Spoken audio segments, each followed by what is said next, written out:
Si bien deseamos estar en armonía con la ley de Dios, no somos salvados por las obras de la ley. Sin embargo, no podemos ser salvados sin obediencia.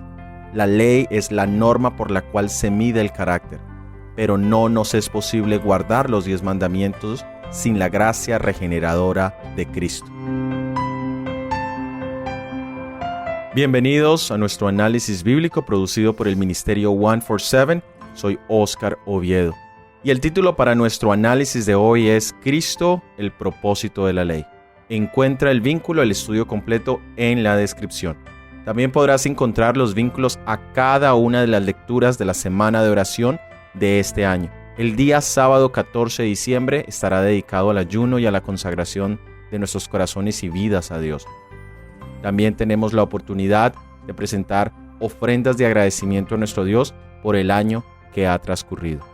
En los 2 últimos análisis hemos analizado pasajes de las epístolas de Pablo que suelen ser difíciles de entender en la temática de la ley y el evangelio.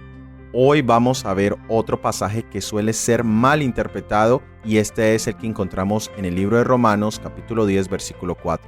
Porque el fin de la ley es Cristo, para justicia a todo aquel que cree. La palabra fin en el griego es la palabra telos. Y en algunas versiones se traduce como terminación, en otras como fin o meta. En otros idiomas la palabra telos se traduce como objetivo, lo que significa que Cristo es la meta o la intención de la ley. Debido a que el término puede tener más de un significado, en todos los casos es necesario entender la palabra a la luz del contexto bíblico. ¿Qué enseñaba Jesús con respecto a la ley? ¿Que Él era su terminación o su fin? No. Leamos en el libro de Mateo capítulo 5 versículo 17. No penséis que he venido para abrogar la ley o los profetas. No he venido para abrogar, sino para cumplir. La meta de nuestro Salvador Jesucristo, su objetivo o fin, no era eliminar o abolir la ley, sino cumplirla. Él era el cumplimiento de la ley ceremonial, que era la sombra del sacrificio que expiaría nuestros pecados. Y a la vez, Él sería nuestro ejemplo para vivir vidas que no transgredan la ley de Dios. Hay 2 pasajes que nos sirven de ejemplo para ilustrar el uso de esta palabra. El primero lo encontramos en el libro de Santiago, capítulo 5, versículo 11. He aquí tenemos por bienaventurados a los que sufren. Habéis oído de la paciencia de Job y habéis visto el fin del Señor, que el Señor es muy misericordioso y compasivo. Si tomamos esta palabra como el final de algo, parecería decir que fue el fin del Señor o su terminación. Pero en su definición de objetivo o meta, entonces vemos cuál era la meta y el objetivo de Dios en la vida de Job. También tenemos en la primera epístola a Timoteo, capítulo 1, versículo 5. Pues el propósito de este mandamiento es el amor nacido de corazón limpio, y de buena conciencia y de fe no fingida. En este es mucho más claro, y es la misma palabra en el original.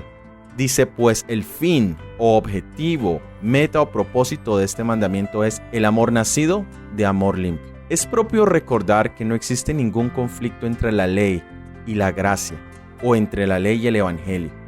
La ley es el estándar de Dios sobre lo que es bueno y lo que es malo. Es la regla que me permite ver si he caído de su gracia, si he quebrantado sus requerimientos. Y el evangelio son buenas nuevas de salvación del pecado. La primera epístola de San Juan, capítulo 3, versículo 14, define el pecado como la transgresión o la violación de la ley. La ley y el evangelio no están en ningún conflicto. Al contrario, están en una comunión mutua. La ley es válida por la misma razón que el evangelio es válido. Si la ley no fuese válida hoy en día, no habría necesidad de ningún tipo de evangelio. Tanto la ley como el evangelio vienen de Dios. Y qué bendición que como cristianos no estamos llamados a aceptar uno y rechazar el otro. Los 10 mandamientos están para buscar la herida en tu corazón. Están para mostrarte dónde está tu verdadero problema. La ley ceremonial era la sombra del remedio. Por eso Jesús es el fin, es el objetivo, es la meta de ambos. Miremos en la epístola de Pablo a los Romanos, en el capítulo 9, los versículos 30 al 33. Pues, ¿qué diremos? Que los gentiles que no seguían justicia han alcanzado justicia, es a saber, la justicia que es por la fe. Mas Israel que seguía la ley de justicia no ha llegado a la ley de justicia. ¿Por qué? Porque la seguía no por fe, mas como por las obras de la ley, por la cual tropezaron en la piedra de tropiezo. Como está escrito, he aquí pongo en Sión piedra de tropiezo y piedra de caída. El que creyere en ella no será avergonzado. El apóstol Pablo viene presentando la verdadera razón por la cual los gentiles han sido aceptados en el plan de salvación y el por qué los judíos han sido rechazados. La salvación siempre ha sido y será un don gratuito de Dios. Y la razón por la cual los gentiles habían sido aceptados y los judíos rechazados estaba en su forma de buscar. De los gentiles leemos en Isaías capítulo 65 versículo 1. Fui buscado por los que no preguntaban por mí. Fui hallado por los que no me buscaban. Dije a gente que no invocaban mi nombre, he aquí, he aquí. Esto es exactamente lo que pasó con los gentiles. Sin tener la gran estructura de la religión judaica, sin tener las ilustraciones perfectas de la ley ceremonial, solo aceptaron a Jesús y su amor, confiaron en Él, recibieron su evangelio y todo por medio de la fe. Mientras que los judíos, teniendo todo esto, no ejercitaron el poder de la fe, no pusieron su confianza en Jesús. Los judíos solían hablar de justificación y santidad. Sentían mucho orgullo de ser el pueblo de Dios, los favoritos del cielo, pero nada de esto les valió para ser justificados o salvos. Y nosotros mismos podemos caer en ese mismo error. Podemos sentir lo mismo, que conocemos la Biblia, conocemos las profecías, las verdades presentes, que la iglesia es la niña de los ojos de Dios. Y en un aspecto es verdad, debemos estar agradecidos por el conocimiento y las bendiciones que tenemos. Pero en el momento en que cada una de esas cosas se convierte en un motivo de exaltación, estamos en un terreno muy peligroso. La búsqueda de los judíos no era correcta, no era de una manera humilde. No quisieron depender de los méritos de Jesucristo y someterse a los requerimientos del Evangelio, los cuales buscaban el objetivo o el fin de la ley. Nosotros seguramente también estamos buscando paz, perdón. Estamos buscando deshacernos de una conciencia cargada, pero podemos caer en la misma situación. ¿Es acaso la guarda del sábado o los cultos devocionales o el pago de nuestras ofrendas o diezmos o la asistencia a la iglesia una forma de buscar a Dios? Mi pregunta es, mi hermano, mi hermana, ¿lo has encontrado? ¿O has encontrado un gran orgullo en tu corazón al ver cómo los demás no son tan fieles y tan buenos cristianos como lo eres tú? Todos estos elementos tienen un objetivo y fin, y es llevarte a Jesús. Y si no lo hacen, estamos igual que los judíos, quienes pensaban que las cosas en sí eran la meta final. Me gustaría leer del libro Deseado de todas las gentes, páginas 246. Una religión legal no puede nunca conducir las almas a Cristo, porque es una religión sin amor y sin Cristo. El ayuno o la oración motivada por un espíritu de justificación propia es abominación a Dios. La solemne asamblea para adorar, la repetición de ceremonias religiosas, la humillación externa, el sacrificio imponente, proclaman que el que hace estas cosas se considera justo, con derecho al cielo, pero es todo un engaño. Nuestras propias obras no pueden nunca comprar la salvación. Sigamos leyendo en el libro de Romanos, ahora el capítulo 10, versículos 1 al 3. Hermanos, ciertamente la voluntad de mi corazón y mi oración a Dios sobre Israel es para salud, porque les doy testimonio que tienen celo de Dios, mas no conforme a ciencia, porque ignorando la justicia de Dios y procurando establecer la suya propia, no se han sujetado a la justicia de Dios. Aquí vemos las buenas intenciones del apóstol Pablo para con los judíos. Demuestra sus buenos deseos de salvación de la ruina temporal y de la ruina eterna. Pero no es la típica oración presuntuosa o de solo positivismo que a veces vemos en el mundo cristiano cuando se ora por una persona. Porque no puede haber salvación en medio de la incredulidad. Nuestro Salvador Jesucristo dice que Él vino a salvar a su pueblo de sus pecados, no a salvar al pueblo en sus pecados. Ni Dios, ni Pablo, ni nosotros debemos desear la muerte del pecador, sino que proceda al arrepentimiento y a la salvación.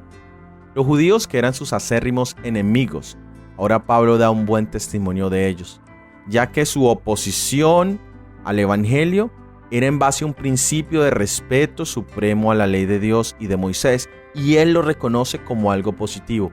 Pero el apóstol Pablo también muestra la naturaleza de su incredulidad, y era el no querer someterse a los términos de Dios para su salvación. ¿Y cuál era la causa de su incredulidad? La ignorancia de la verdadera justicia de Dios. Nuestro error en general es cuando desconocemos el carácter de Dios, cuando no conocemos sus verdaderos principios y propósitos, cuando no entendemos qué está haciendo en nuestra vida. Eso nos puede llevar a gran confusión. En la vida de los judíos, la ignorancia de ese conocimiento era la causa de su incredulidad, y también el orgullo de su propia justicia. Era una opinión inflada de sí mismos, y cuántas veces nosotros caemos exactamente en el mismo error. Tenemos opiniones agigantadas de nosotros mismos, y lo más triste es que son irreales. Leamos en el libro Profetas y Reyes, página 524. Como nación, el pueblo de Israel, aunque deseaba el advenimiento del Mesías, estaba tan separado de Dios en su corazón y en su vida que no podían tener un concepto correcto del carácter ni de la misión del Redentor prometido.